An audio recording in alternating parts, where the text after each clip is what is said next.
All right, good morning, everyone. My name is Maddie LeClaire, and I'm the program specialist with Launch Minnesota. This is our monthly Friday forum.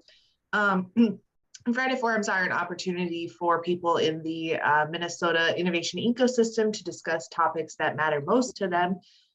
Something that everyone is curious about, if not already involved in, is blockchain, which is why we wanted to get into this. We have an awesome group here today to lead us through and discuss. We have Rajiv and Brooke Barrett, Brooks Clifford, Harshan, and Chelsea. So thank you all of our panelists for being here, and thank you to our audience for joining and being part of the discussion. We were just saying it's Twin Cities Startup Week in the Twin Cities, and it's been a really busy and exciting week, so we're grateful that you are here this morning.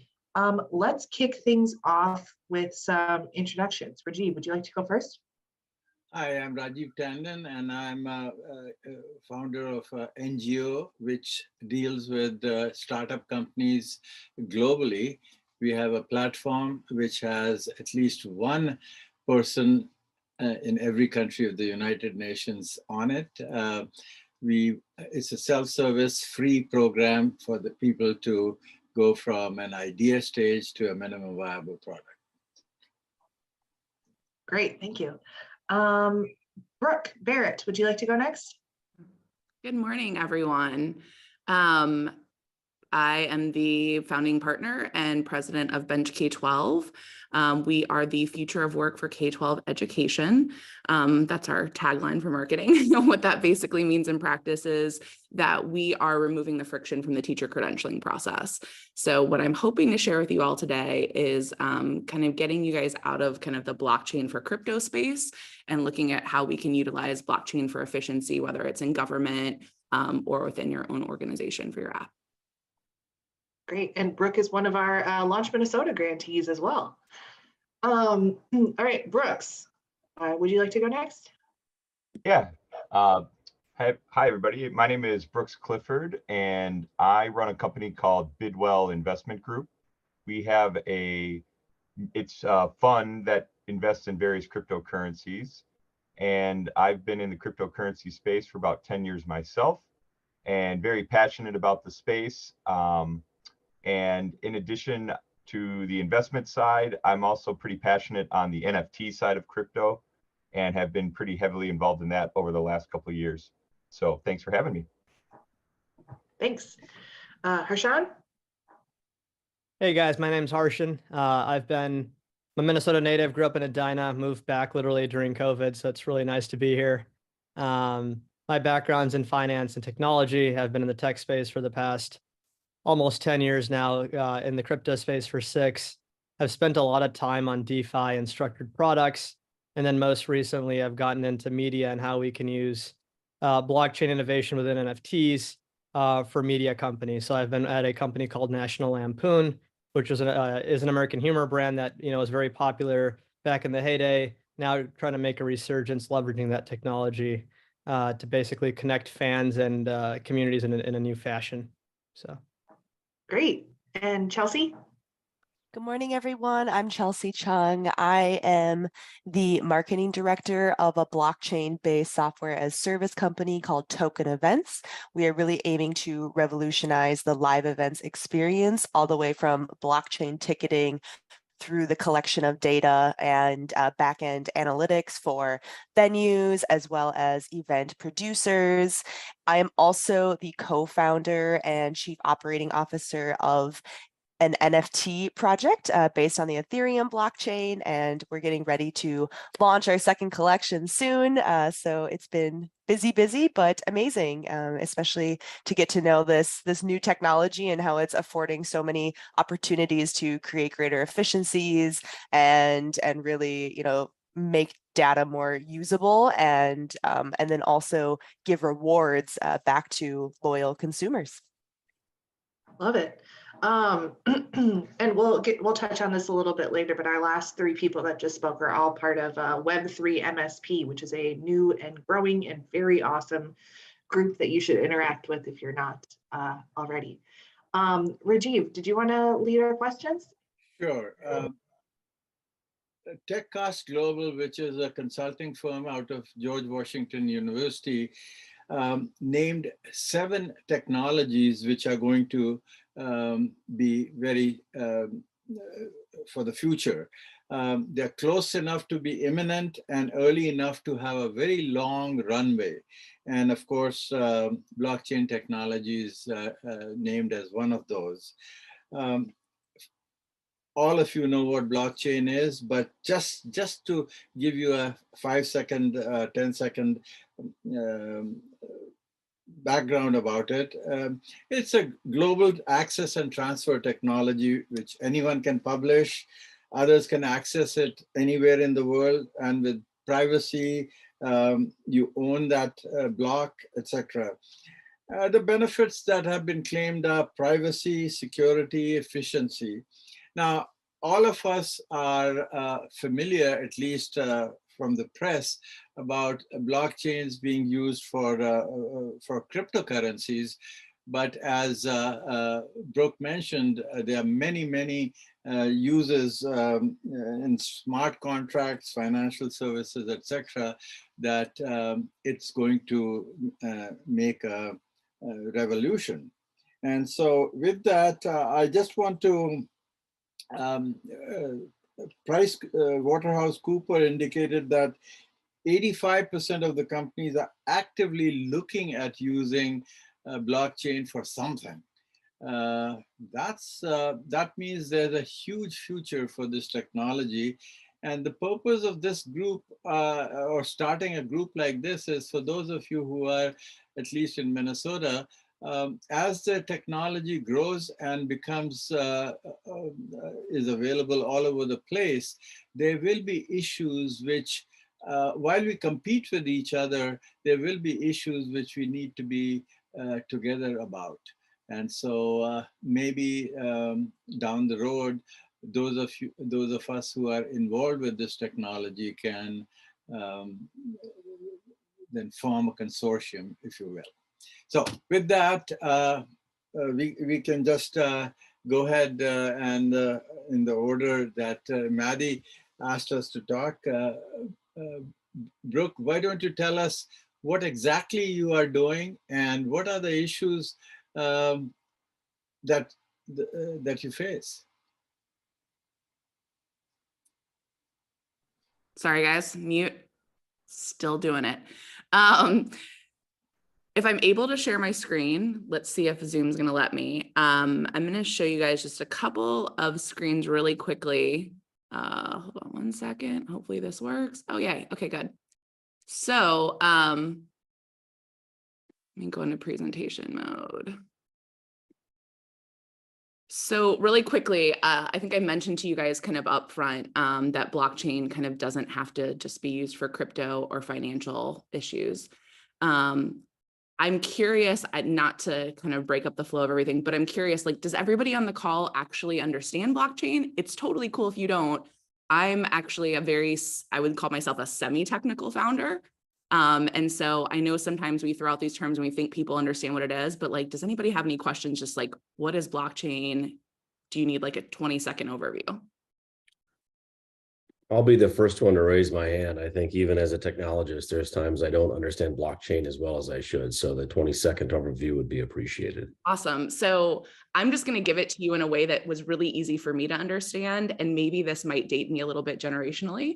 But if you had a checking account back in the day, you had a little paper ledger that went with your checking account where you kind of recorded money coming in and money going out. And essentially blockchain is just a digital ledger. And I think of it as another kind of database. So that's the very most simple way I can break it down. Does anybody else in the panel want to correct me on that or add to that?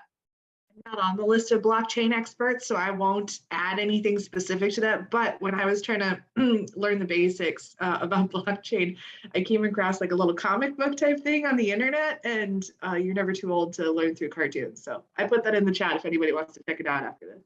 So I'm going to try to give you guys kind of that ledger example in terms of what we're doing with Bench K-12. But one of the things that I kind of wanted to lead this conversation with is this slide showing states that are actively pursuing blockchain right now for state services. So all of the states in that lighter orange color have some sort of blockchain state legislation. It could be related to crypto. It could be anything blockchain related. That darker orange color are the states that are specifically related to the work that we're doing at Bench K-12, which is around blockchain for government efficiency. So these are state legislatures that have said to their state agencies, hey, we know that blockchain can be used for efficiency purposes. Do you have any pilots that you guys want to run utilizing blockchain for government services? If you notice, there is one state in particular that is gray on this, and that is the state of Minnesota. And so one of the things that, I kind of see our company needing to do, and just as a state that we need to do right now, is start to look at how can we utilize blockchain, right? So Minnesota, we don't love to be a leading edge kind of use case for things. But with this many states kind of looking at it, I don't think we're leading edge anymore, to Rajiv's earlier point, right? Blockchain is here. There are very real applications for it. And as a state, we need to be looking at that. So I just want to kind of situate that really quickly. Let me escape out of here for a second. Hold on one second. And let me go to this slide for you guys. So with Bench K-12, I'm going to show you guys. So right now, to become a teacher in any state, about 27 states do their teacher licensing and credentialing at the state level. And this is kind of the process that a substitute, because we're starting our first module is focused on substitute teachers. This is the process that a substitute candidate would need to go through. So SEA stands for State Education Agency, LEA stands for Local Education Agency. They would create an application. Within that application, you typically have to verify your identity, your fingerprinting, do a criminal background check, evidence any credentials like your work experience, your post-secondary credentials, all of those things. To pull all those things together, it's a huge time and cost. We typically do that with all paper today. Once the candidate kind of gathers all of those things from all of those individual organizations that would issue those credentials, they then have to submit them. Oops, sorry, let me go back. Sorry, guys. They then have to issue them to the state. The state then has to go back and verify all of those credentials that they're legitimate. So this becomes a very time and resource intensive effort. So what we're trying to do with Bench K-12 is essentially put this into a common application. So we are kind of the underlying pipes that a state would use. So we replace their current teacher information system. And we would be the ones that would allow all of those candidates to gather their identity, fingerprint, background, post-secondary credentials, work experience, and have those credentials verified already in their wallet. So they would be verified on chain. And when we say verified on chain, a lot of people are like, wait, my data is going to be out there publicly and anybody can see it. No, that's not the case. It's really just what goes on chain are these kind of simple yes, no questions. So, did Michael graduate from college? Yes or no? Did Chelsea get fingerprinted? Yes or no? Did she pass a background check? Yes or no? And so those are the things that go on chain, but rather than somebody having to manually call or verify those things, we can do that all using technology. So the Bench value proposition is that instead of taking weeks or months to get credentialed, we can do it in a few days with our platform. So I'm just going to stop. That's probably more than enough to share, but hand it over to somebody else.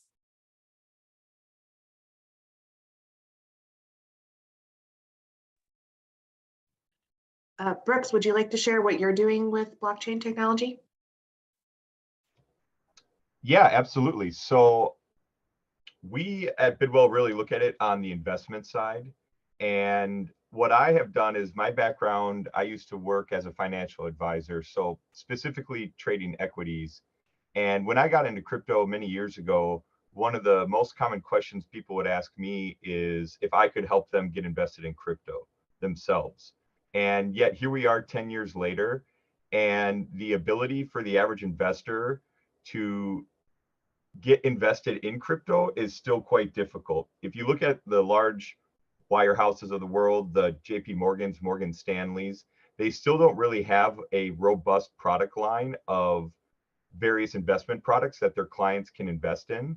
So that's what we essentially have created, is a mutual fund that gives investors a diversified portfolio of various public cryptocurrencies. And yet there's still a lot of challenges that we face. Most of the challenges that I deal with are on the regulation, the legal, the compliance side. And it's just trying to navigate the space that is still very new. And there's a lot of gray areas in terms of looking at it from a compliance point of view.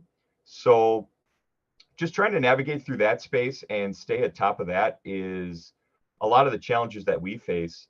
I'll just give an example, which is just in the last 2 years, there's been a new sector that's come about in crypto defined as decentralized finance, or DeFi. And with that, there's opportunities. And a lot of people are making a lot of money in the DeFi space, doing things like providing liquidity to liquidity pools, being market makers. Yet there's still not regulation here in the United States on how to deal with that from a tax compliance point of view. And so some of the rules have been defined and there's some clarity on some of it, but some of the rules are not defined. And thus there's kind of a gray area of how to navigate the space. So I spend a lot of my time talking with regulators and talking to other investment firms, just trying to get a clear understanding of the space of what investors can and can't do, and then passing that knowledge on to our clientels. So yeah, it's just, and I mean, as somebody that's been in the space for almost 10 years now, there's been a lot of regulation that's been added to the space. And I've always been an advocate of pro-regulation, which is, at least in the cryptocurrency community, often kind of booed or poorly accepted. I think there's kind of like at the core philosophy of a lot of people in crypto, they just essentially want the government to like stay out of their business and basically just let people do what they want. But the reality is, for investors and for companies in the space, there needs to be clear regulation on how to handle trades, how to handle gains and losses, how to handle the tax liabilities of what you're doing. And so that space is always evolving, and there's always regulation coming out in all different forms. I mean, just recently here in the United States, there was some new regulation surrounding a protocol on Ethereum's blockchain called Tornado Cash. And for those that aren't familiar with Tornado Cash, it's essentially a protocol on Ethereum's blockchain that allows you to send Ethereum across the chain in a more anonymous way. So the ability for a third party like a government or financial institution to track the transactions becomes very difficult. And the United States recently stepped in and said they basically wanted to outlaw the use of that protocol due to money laundering issues. And so just understanding whether or not people can even use the protocols and making sure that we play by the rules is a lot of what I spend my time doing. Yeah. Chelsea, why don't you go next? At Token Events, again, just to summarize what we're doing is we're really going after the live events industry.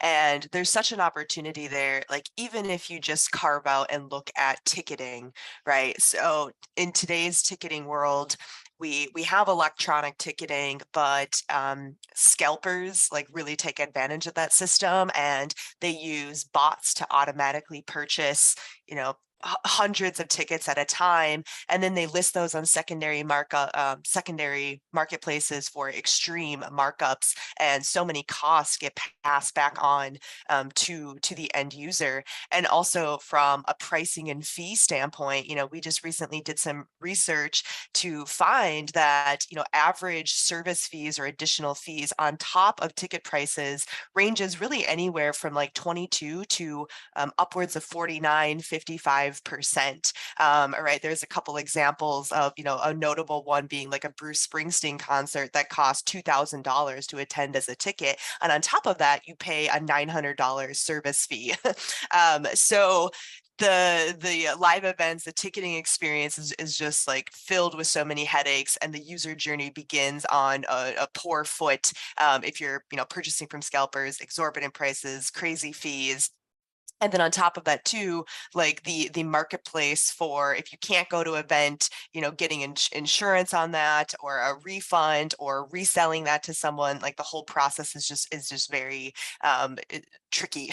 And I really appreciated Brooke, which you shared with kind of the process and the simplification, because that same model of simplification and verification can really be applied to any industry, right? So there are certain things like checks and balances that are built in, a verification and authenticity, transactions that remove any sort of middlemen, clear ownership and able for a person of ownership to verify certain transactions and allow those to take place. So all of those, things that you can do with the technology can be applied to any industry. So in the live event space, again, even if we just carve out ticketing, which Token goes far beyond ticketing, you can better control the supply. You can make sure that scalpers or one entity is not scooping up, tons of tickets.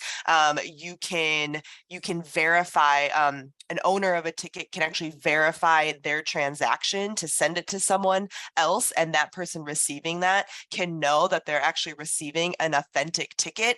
You can also put, real-time changes into that. So as soon as you transfer it, the data on it changes so that the person who had the ticket in the first place cannot rescan that ticket, right? Like there is only one verifiable ticket, and that ticket transfers from one person to the other person with both of those people approving that transaction. You can also significantly reduce the service fees, because one of the things that blockchain technology does is, again, it removes a lot of need for middlemen or human interference. Blockchain we call a trustless environment, meaning that we don't actually really need to trust anybody, because the rules and the process is actually built into the system itself, and the technology is designed in such a way to ensure verification and truth across the entire process. So we don't need 15 people to check it at various points, or to move something forward, or to interact with keys on a keyboard. The system can just run fluidly on the technology without any human really getting involved. On the NFT side, on the Ethereum, well, it really doesn't matter what blockchain you use, any NFT project, and this applies, I think, beyond NFTs as well. Some of the main challenges are that because the space is so new, the design and the usability and just the general understanding has just not caught up yet. And it's also such a tech forward space that you have a lot of experiences that are designed by developers. There's not quite as much forward thinking in terms of human-centered design, UX experience, and really, making these experiences seamless and usable for people. So there's a lot of room for error. And another thing about blockchain that has a light and a shadow side is its immutability, meaning that you cannot actually go back and change anything on the blockchain. Once something happens, it happens, and it happens for good. And again, that is a pro and a con. Like it is intentionally built in that way so that it is less tamper proof. However, the challenge of that then is if you send your crypto to the wrong person, or you allow someone access to your data that you did not mean to, now you run into lots of issues. So in the NFT world, it is extremely wrought with scammers. There are people at every corner, every turn, trying to get you to do something that you didn't mean to do, and to give access to your funds, to all of your assets, right? So every single day, there are probably hundreds of people who click a malicious link, who trust someone that they shouldn't be trusting, who go to a fake website and click a button, and they lose all of their assets that are associated, with that, with the wallet, is what we call it. Chelsea, real quick, sorry to interrupt. Maybe do you want to Yes. do like a 10-second overview, or if you can, of what an NFT is? Yes, that would be a great thing to cover. Yes, so NFT stands for non-fungible token. The key term there that throws everyone off is fungible, right? And fungibility. I'm actually, I learned a great talk track from Brooks, so hopefully Brooks will be proud of me as I explain that fungibility is a finance term, really meaning how alike something is to another thing. Right. So a dollar bill is relatively fungible because we can trade $1 for $1 and trust that we're really getting close to the same thing, right? That dollar can be transacted as a dollar, whether it's this dollar, it's this dollar. A non-fungible token means that the likeness or the similarity is very different, right? And that you're not easily swapping this token for that token. So a good application, or I would say one of the first primary applications of NFT technology is in the art space, because art, as we know, it varies widely, right? One artist produces extremely different art from another artist. And also the art space, it's really important to have verification of authenticity, right? Is this art piece truly produced by this one artist who says it is, or is it produced by or is it a fake, essentially? So non-fungible token is a digital asset that has its own unique identity and its own value associated with that, its own data, and it cannot be replicated or copied, and its ownership of whoever owns that one unique asset is verifiable on the blockchain. So a lot of NFT projects right now are art-based. Although they don't have to be. Another strong use case for NFT technology is membership, right? So can we verify that you hold this one token and that token is your particular access point, to whatever ecosystem that NFT is associated with? And then going back to the token event side, when we talk about ticketing, your ticket now becomes a non-fungible token. Your ticket is one unique verifiable asset that only one person can own at a time. And that transfer or transactions around it, or the scanning of it to get into an event, all of that is completely traceable and verifiable on the blockchain. So I'll stop there. I could keep talking about this topic forever, but hopefully that made sense on the NFT side. No, that was a great overview. And if anyone has anything they want to share, if it's your own company you're working on or whatever, feel free to drop links in the chat so people can look into those later. And then Harshan, could you pronounce your name for me, please? Harshan, you're good. Harshan, okay, sorry about that. Yeah, give us a little overview of what you're working on. How are you utilizing blockchain? Yeah, I think everyone's kind of touched. We're at it's so early that a lot of the things are basically the same. Mm-hmm. We're all trying to figure out, how does this make sense and how do you use it? And at the very bare bones of that is identity. And so Brooke talked about it with teachers and the ledger. Brooks talked a little about DeFi, and Chelsea talked about the NFT side. For us, I've been in the blockchain space for a couple of years, and the big focus initially was disintermediation. So how do you use smart contracts to disintermediate middle parties to create more efficiency in markets?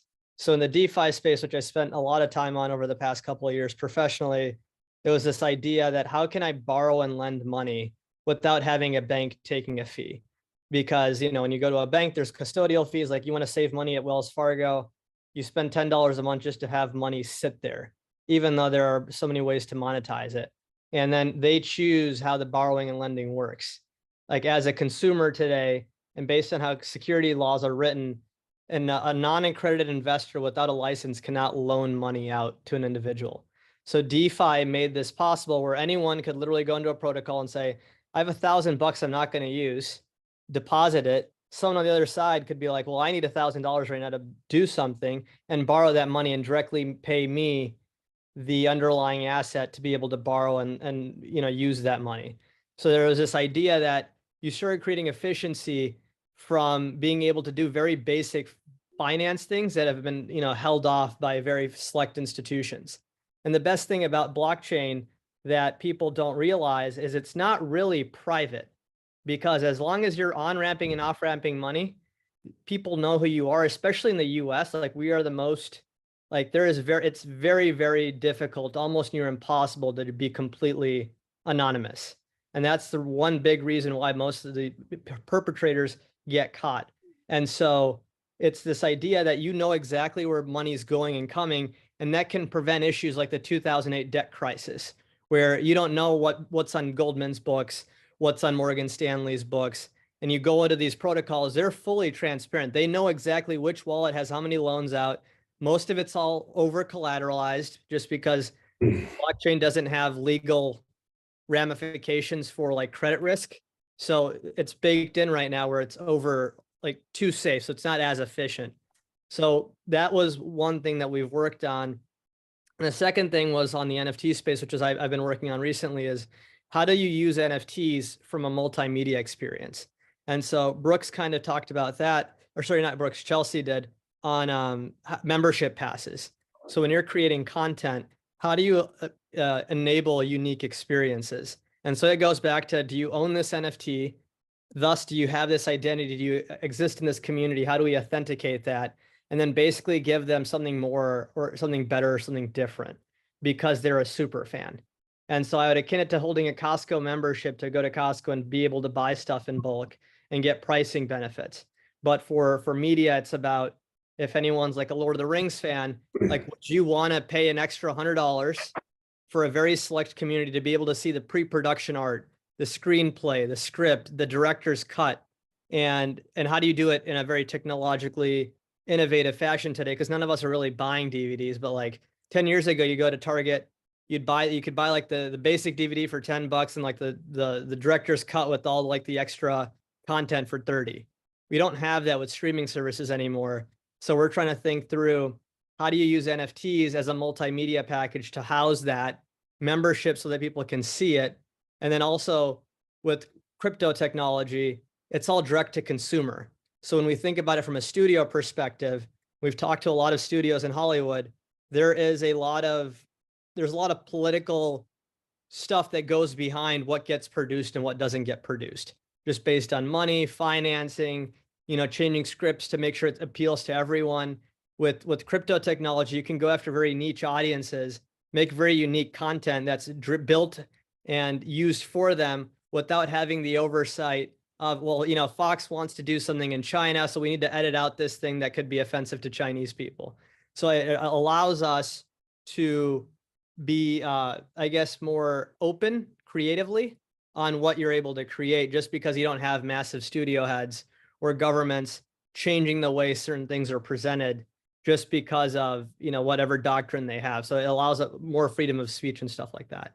And the last thing to that is, once you put it all online, what we hope to build on the media side with National Lampoon is you're bringing comedians and fans together, and all the content sits in a smart contract. So when they're monetized, it's all automated. You don't need to go to a law firm or a royalty firm or a bank and figure out, all right, at the end of the day, you have administrators taking 20% royalties and then 80% gets distributed. You literally just have a contract that kind of does it on its own, and there's not really a maintenance. It's not powered by people. So I think that would be that's what I've been doing. And I'm anti-regulation a bit, Brooks, just to put it out there. More so because the government doesn't understand fully what they're doing. And so I just get annoyed when they slap labels on stuff. Personally, I'm there with you too. We need I'm pro regulation because we need it. Otherwise, big businesses will never come in. But when they, say that a certain code is bad or that blockchain is used for money laundering, when it's really, really hard to money launder, like you can do it a lot better with cash. It's, I'm in complete agreement with you on all of that. Yeah. Hey, Maddie, this is Mike. I just wanted to, if you don't mind, I wanted to introduce Patrick Nunnally on the call with us today. He's our CTO, and he recently sold his prior startup, the Blockchain Exchange Network, prior to joining us. So I thought he may just have some expertise that he could add to the discussion today. Yeah. Hey, guys. Sure. I don't know whether you guys have heard of the Blockchain Exchange Network. We built a full, basically health information exchange infrastructure on blockchain, an Ethereum core based around a Hyperledger base for basically in partnership with IBM and Essentia from the medical record side. It's basically a complete infrastructure that is now pretty much ready for a national install. But what it does is it effectively allows patients' medical records, pharmaceuticals, and exchanges with pharmacies, basically a complete supply chain inventory structure of both diagnoses, symptoms, patient record, prescription, pickup, and frankly, ongoing monitoring of use, particularly of opioids. That was our main initial thrust, but it threw us into a whole infrastructure of the US's national health records. But we've built it and it works. And as soon as we got it running, of course, someone came along and bought us. So we're now I'm now with Raise the Hood with Michael. That's awesome. Yeah, I'm so glad to hear of this company, Patrick, because as someone in blockchain who talks about the potential for blockchain, medical health records is, I think, one of the primary examples that always gets used of how, this is really affecting so many industries. And I've used that example so many times, and I've never had an actual company to put with it. So we've been working on it for 4 years, and it was a lot of heavy lifting from the standpoint of how actually we ended up doing it. Thank God for Paul Chang at IBM. We wouldn't have been able to do it. He basically came on our board and frankly saw us through the dark times. But we did it, and it works, and it's great. But yeah, I know. So like I said, there were some dark days, but very excited about it. It should actually through Essentia and a couple of the insurance exchanges, it should launch, I think, second quarter nationally in next year, but should be pretty cool. Patrick, did you guys build on Hyperledger since you were? We did Hyperledger Burrow, so it's an Ethereum core, but it worked out really well for us. Yeah. Great. One Cool. question I wanted to pose to the broader group here is there's a lot of excitement around blockchain for obvious reasons that we're learning here. It seems to me that the core value is in the initial stages generally replacing either an infrastructure or where there's an arbiter of truth somewhere in the middle. So it makes a lot of sense for money and, as you guys pointed out, in healthcare and education, where there's a set of documents and only certain people should have access to them. And if I was in the bond market right now as a trader, I would be probably very nervous about this whole technology. The question I do have is, I think where a lot of startups are trying to figure this out is there are certain cases where blockchain seems like it makes a lot of sense. And then other cases where maybe just a simple database is the right path, the right back end. Is there anybody that could maybe comment of how you decide on either blockchain versus traditional databases to store and to store your data and your customer information? So I would just say it's not about, in my mind anyway, and people can disagree with me, to me, the future is not about making a data play. So I think a lot of kind of existing technology, right, has been about how do we commodify data? And the way that we think about data in our company is that it's not owned by us, actually. It should be owned by the people that are generating it and that it belongs to. And so this is really a way of decentralizing and kind of providing data ownership and self-sovereignty of data back to individuals. And so we think that that's where the market and technology is headed as people become increasingly more savvy about how their data is being used. And so for us, it's not about containing that data, but really giving people, access to their data, interoperability of data. And the way that I would think about it when you're kind of thinking about should we or should we not deploy blockchain as part of our solution is, as Chelsea kind of talked about, she talked about it as trustless. Sometimes you could even talk about it as we talk about it as a trust triangle. So there's an issuer, a holder, and a verifier, basically, when we're talking about blockchain credentials, right? Or decentralized credentials. So I would say, like in your Raise a Hood example, and forgive me if I'm getting the company concept wrong, No, but please. if you're talking about it right in this idea of like car mechanics, right, or car service, to me that would be like the history of a car, right? So all of its service records, any kind of service, any kind of ownership related things, right, could all be more easily done and verified utilizing blockchain, right? So there's no opportunity for somebody to fudge the odometer anymore. And there's no opportunity for somebody to have an illegal part, right, that they're selling, like, off of your car or that they've installed in your car.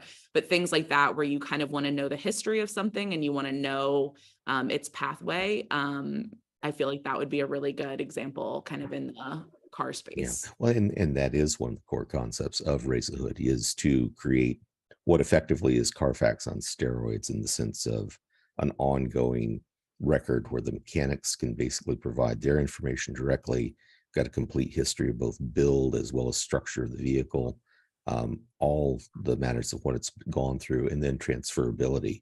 So when that car is sold, basically its records and chain is then linked into the new owner's chain, and he actually takes possession of the records, as well as then a bunch of other things that we've got cooking. But yeah, that's how we're using it.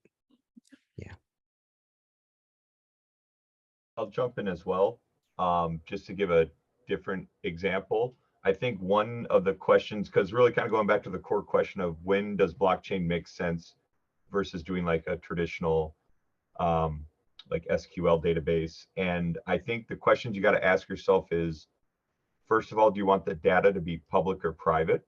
Because one of the big advantages of putting it on a blockchain is that the data is going to be public for the majority of that argument. The other one is immutable, and whether or not you want it to be basically a set record of truths, or if you have a database of stuff that you can go back and change. And the other thing that I think you have to take into consideration is, who do you want to have own the data? Because one of the industries that I'm very involved in is on the video gaming industry. And that's an industry where, it's been around for 20, 30 years.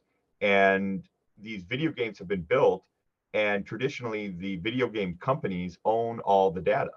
And there's a lot of value to them having the data. But as we're starting to see a shift in this, there are some video game companies that are taking the risk of passing the ownership of the data, the assets in the game, from themselves to the end users. And when you make a shift like that, what you're essentially doing is giving up power, and you're empowering the end users. And it can be really well received in one way, but a lot of companies can also assess that situation and come to the conclusion that they would rather not go down that path. And so I think, and again, this isn't a blanket statement for every business that's going into blockchain, but personally what I've seen, and this doesn't just apply to the video game industry, but really in a lot of industries, one of the biggest value propositions that the companies that are building these protocols on blockchains are really hitting home on is that over time, the users on the protocols are going to be the ones that control the data. They're going to be the ones that are able to profit off of that data if they so choose to. So I think those are some of the questions that are being assessed when people are talking about whether or not it's worth exploring just building a private traditional database that we've had for 20, 30, 40 years versus switching over to this new technology that's blockchain. Brooke and Brooks, those are really insightful comments from both of you. The one question I keep coming back to, and maybe you guys have a perspective on it, is marketing value. I think there's some areas where the benefits of the blockchain are just clear and demonstrable. There's others where it may be a little bit more on the fringe.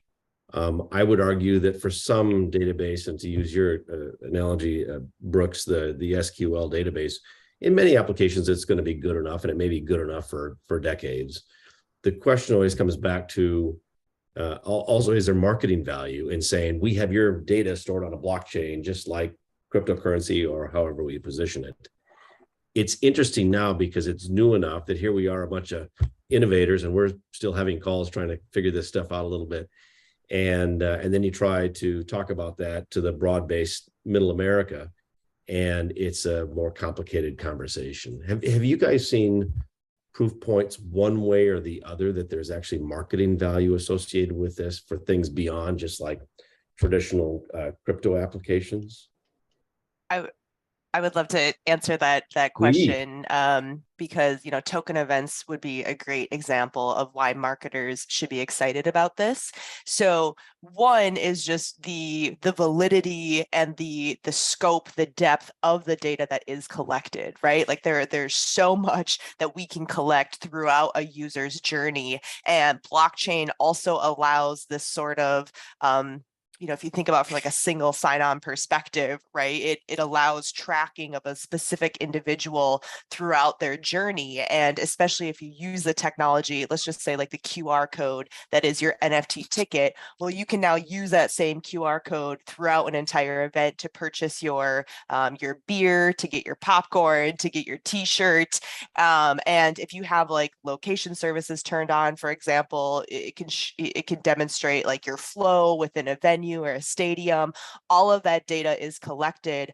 But what gets really, really exciting is, you know, as Brooks mentioned, like, who do you want to own that data?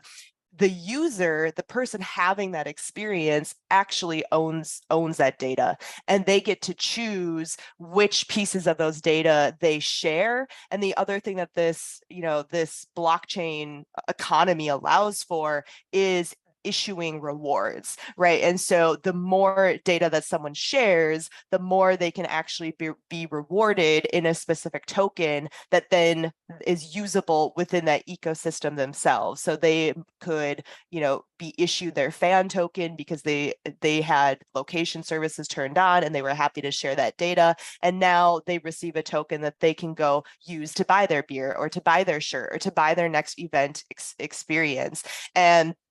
And because the user is excited, is happy to do that because they know that they're in control, they don't feel taken advantage of, and they're doing it because there's an incentive for them, they're happy to share that. And so on the back end, marketers, venues, event producers, they get, you know, a wealth of verifiable data that they can actually trace back to one individual person to understand their preferences, and they can now market to them in a more direct way, in a more accurate way, and also a way that is that the end user is actually more willing and excited to receive that because they're now playing a more what's the word I'm looking for?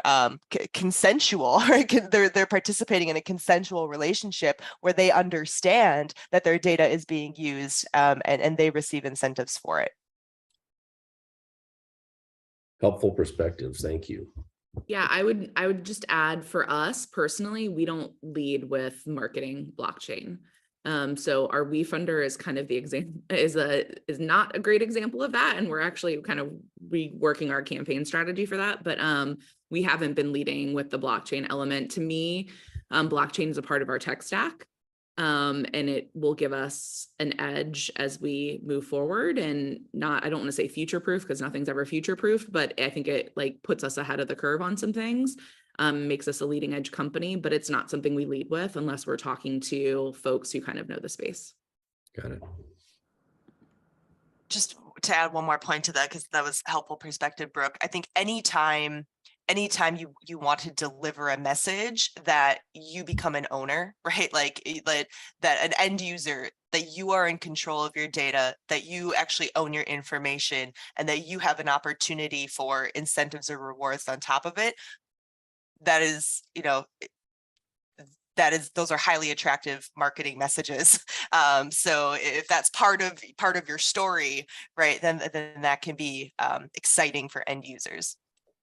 Yeah, and just to add to everyone's point, Mike, and how we've looked at it, because we're very direct to consumer. We're also not talking about blockchain really, because there's so many misconceptions with it. From a media perspective, it's about environment or blah, blah, blah, or money laundering. Like those are like the three things that come up. And it's kind of like, well, that's not what this really is. So rather than fighting that, show them what they can do with it, and ideally get to a point where they don't even know they're on the blockchain. It's kind of like when you go to the internet and you search for stuff, you don't actually know what server you're pinging. Like, oh, this one's in Chicago, and like this is the IPv6 standard that you're, toying around with. Like, you don't know any of that. And so for us, it's, blockchain isn't even close to where it needs to be to even use. So like from a storage perspective, we'll probably use 1% of blockchain immediately. And then over time, it may grow depending upon the usability, but it's going to be, I like to call it like a web. It's Web 2 with like this brand new security layer of privacy and data that make it all better. I don't think anything is like, oh, this is like the new model. It's not like going from, walking, horse carriages to cars. It's kind of like you're still transporting, but now it's like a gas car to an electric car. Like that's really what's kind of going on. It's just communication and data. And one thing from a marketing perspective, everyone's like, oh, Web 2 to Web 3. Well, Web 1 was really Web 2, just better. And Web 2 ideally adds a new layer that makes Web 2 better in Web 3. It's kind of an evolution rather than a revolution for that. Yeah, I would also say, to piggyback on that, like I often call us a Web 2.5 company, because in a truly like Web 3 world, like Bench K-12 wouldn't exist, because we are essentially acting as an intermediary right now to get people's records right on chain and into their wallets. But the reality is, in like a truly Web 3 world, right, the interaction is just going to be between the issuer, the verifier, and the holder. And yeah, there's going to need to be pipes and things like that to connect all of that. But I mean, we wouldn't really need to exist to walk people through that. But we're kind of that on-ramp to a Web 3 world. Is it okay if I chime in and just talk about Web 1, 2, and 3? Do we have time for that? Yeah. Okay. Yeah. So really, we're talking about the evolution of the internet and the associated technologies. And Web 1 was really a read-only environment, right? Like there were very few organizations who were creating content and putting that on the web that we could then read and consume.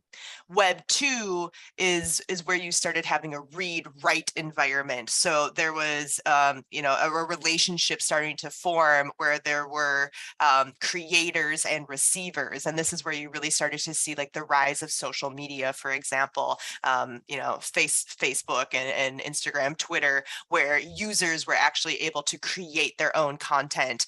Now, one of the main points about that system is that it was a highly centralized environment, right? That like a company like Meta owned all of that data and that content. So even if you were creating videos or uploading photos or talking about your day, right, you actually didn't own that information. Meta, or I guess at the time Facebook, right, really owned that content, and they could use it however they see fit. So when we talk about the evolution into Web 3 is still that read-write environment. However, now we are also incorporating other advanced technologies like virtual reality and machine learning, artificial intelligence. And then on top of that, we are moving from a centralized model to a more decentralized model. I think that's a term that is very, very key to this whole conversation that we actually haven't talked a lot about.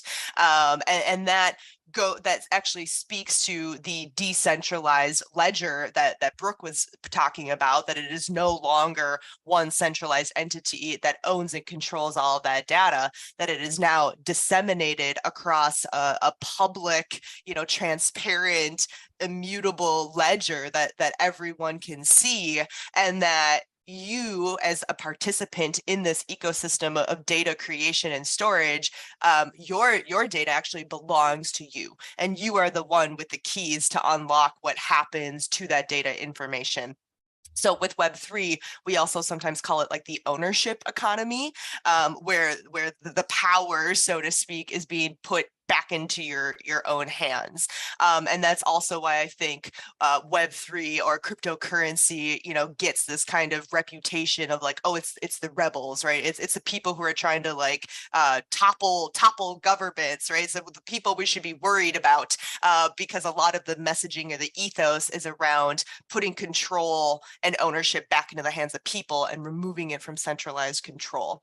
And then within this ownership economy, what else like makes it really attractive is that now you have this layer of global facilitated easy exchange of value, right, through the use of cryptocurrency or other digital assets. So not only do you own your data, do you own your participation in this global decentralized economy, you now have the ability to be directly rewarded for your assets and your behavior, as well as making your own decisions about how you participate from an investment standpoint or a decentralized finance standpoint, right? It kind of opens up this whole a greater free-flowing global economy.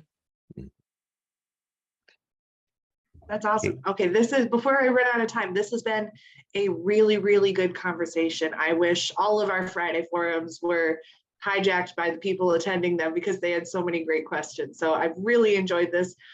Real quick, before we leave, two fun things to mention for founders. We have some great stuff coming up from the University of Minnesota. One is Design U. It's a student-led pro bono consulting club at the University of Minnesota, and they do all sorts of stuff like digital prototyping, research and strategy, crash courses.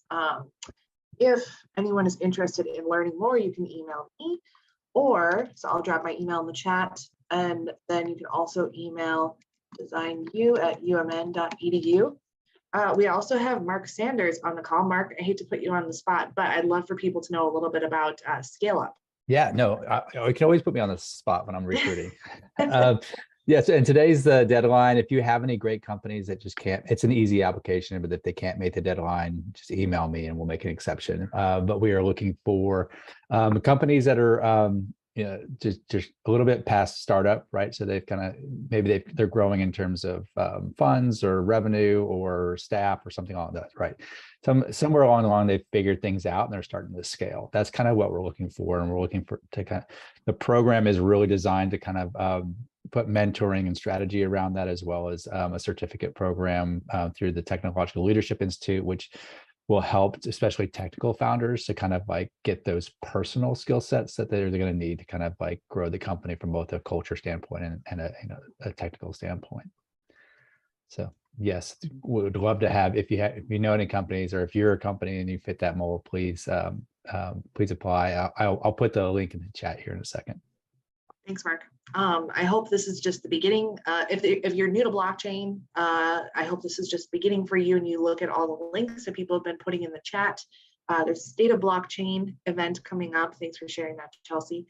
And join the Discord server for Web3 MSP. This is a really fun, for a very complex technology, this is a very approachable community. So I hope you'll stay connected and get involved in all that good stuff. And yeah, we will be sharing this on our website, so you can also spread it to the masses. Thank you everyone for coming. We really appreciate you taking the time this morning. Have a wonderful Friday.